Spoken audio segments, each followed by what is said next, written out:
அடுத்தது பார்த்தோம் அப்படின்னா, டாலருக்கு நிகரான ரூபாய் மதிப்பு வந்து நாளுக்கு நாள் சரிஞ்சுகிட்டே வருது. நேற்று கூட வரலாறு காணாத சரிவு பார்த்தா கிட்ட 90 காசு ரூ. 90 கிட்ட வந்திருந்தது.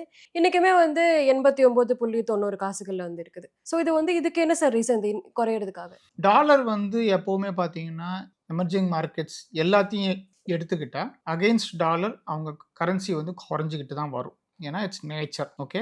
நாம ஒரு எமர்ஜிங் மார்க்கெட் வந்து ஒரு டெவலப்டு எக்கானமி அளவுக்கு ஸ்ட்ராங்கா ஆகறதுக்கு முடியாது. வாய்ப்பு இல்ல. அதனால டாலருக்கு நிகரான இந்திய ரூபாய் மதிப்போ, மலேசியன் ரிங்கிட் மதிப்போ, தாய் பாட் மதிப்போ இதெல்லாம் குறைஞ்சுகிட்டே தான் வரும். எப்ப பார்த்தாலுமே அது வரலாறு காணாத ஃபால் தான். ஓகேவா? லாஸ்ட் டைம் ரூ. 58 வந்தப்பயும் அது வரலாறு காணாத ம். வீழ்ச்சி தான். ரூ. 70 வந்தப்பயும் வரலாறு காணாத வீழ்ச்சி தான். இப்போ ரூ.